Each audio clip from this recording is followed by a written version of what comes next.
What's up guys, my name's Tom and welcome to Crosstalk, the channel on audio, microphones, and everything surrounding it. Thanks for watching. Today we're doing a little review slash overview of the SM7B by Shure. This mic is obviously, well, I can say it, it's legendary at this point. It's just so, it's kind of a buzzword obviously, but it's used so widely and everything, everyone keeps talking about it, that it's also been used on Michael Jackson's album Thriller and stuff like that. It is widely used in podcasts around the globe by the Joe Rogan podcast, the H3 podcast. Those are the two that I have in my head right now that definitely use this microphone, and they do really well with it. This mic is about 350 euros in Europe. I think it's like $399 or $350 in the US.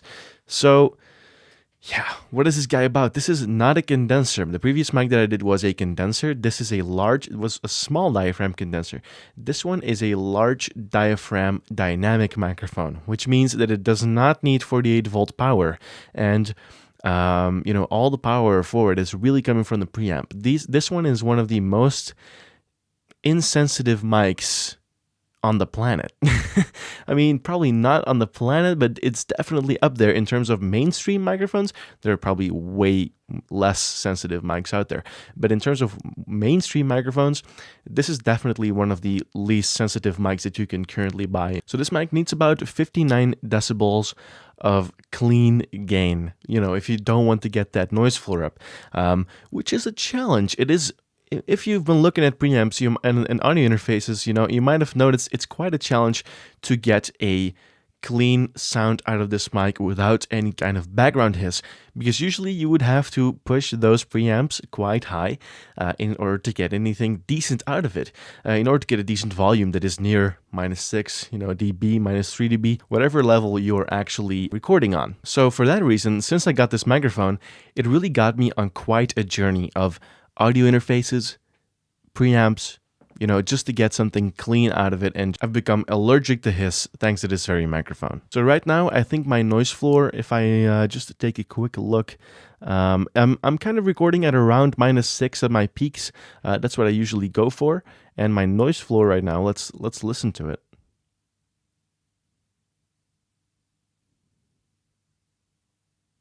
So my noise floor seems to be around -68, around -70. So usually it's between, it depends kind of on my levels, but I get a good result between -60 and -70 dB of gain in my recording signal, which is for me, relatively acceptable. It's still a lot higher though than on my other mics.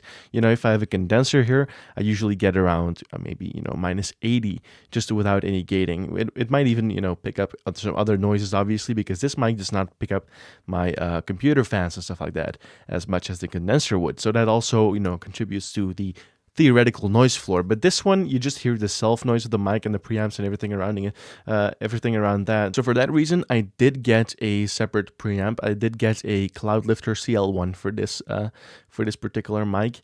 That is also going into a DBX 286S, and then it's going into my Audient ID14 audio interface. So the audio interface is actually really good. It has some really world-class preamps in there.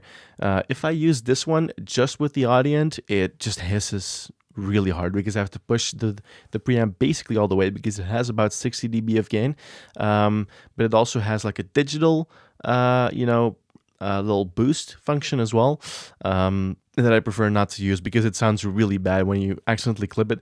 It's super harsh, so I prefer not to use that one. But then I got the DBX 286S to put it in between, and that did definitely improve things, although there was still too much noise, especially with the gate I have on there. I have a gator on there, and I used that to kind of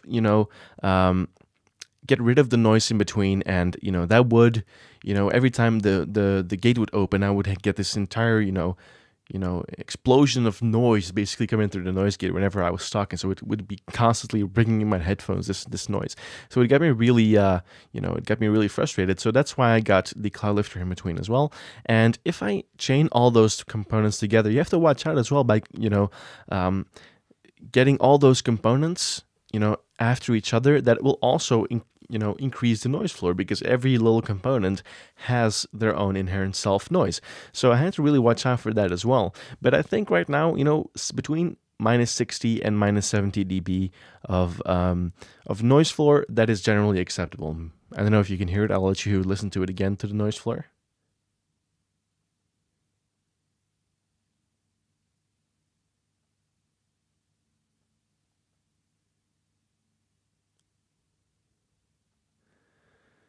Right, so that was about -68, -70. So, I mean, really acceptable, to be honest.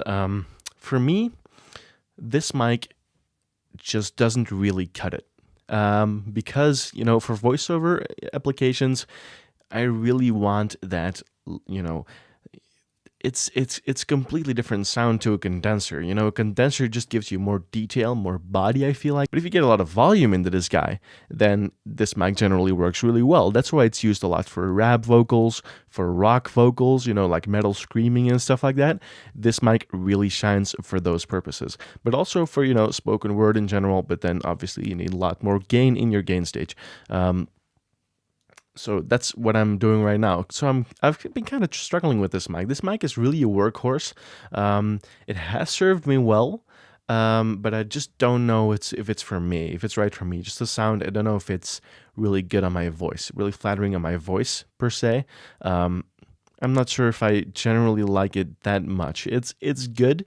It's kind of like an all-purpose mic. You can just put it anywhere and just start using it, provided you have all the gain, the gain stage behind there. So, yeah, that's why I'm generally leaning towards condensers more, like large diaphragm condensers. I'm gonna get some other large diaphragm condensers on this channel as well, just to test out. So let's talk a little bit about the features on this mic. So this is obviously a large diaphragm dynamic, and it's a cardioid. So I've told you about the cardioid pattern. You probably know it already.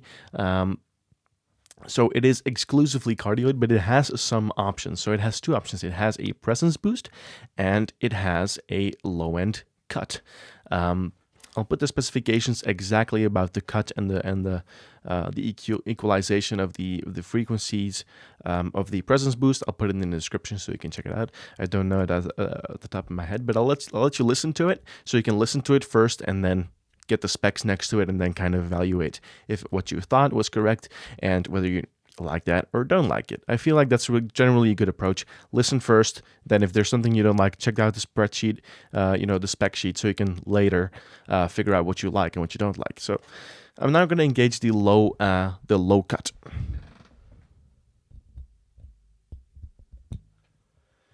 So I'll show you over here. Yeah, that's also something. The drop off is obviously very intense, but so over here you have these two switches that you can switch for that. So now the low end, the low end cut is engaged, which already I feel like improves the sound a little bit, but at the same time it kind of makes it sound like, I don't know, I keep getting that telephony vibe. It kind of feels like a telephone to me for some reason. I don't know why, but that's always the thing that pops into my head when you remove the low end on this mic. It's just not very flattering, probably on my voice. Yeah, I just don't like it too much on my voice personally, but this is with a low cut, so there you go. And I'll engage the presence boost now without the low cut.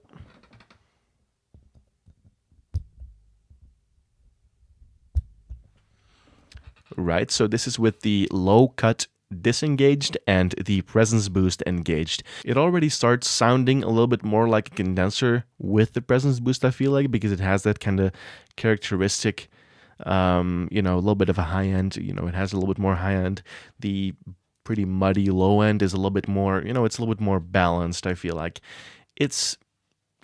That's just what I'm hearing. I know the frequency response isn't flat whatsoever with the presence boost. It actually starts very early. I think it starts around, don't really want to start slinging numbers here, but I think it starts around like 1 or 2K, which is very early for like a presence boost. So, and it goes pretty high as well. So yeah, this is with the presence boost, and I'll engage the low cut right now as well.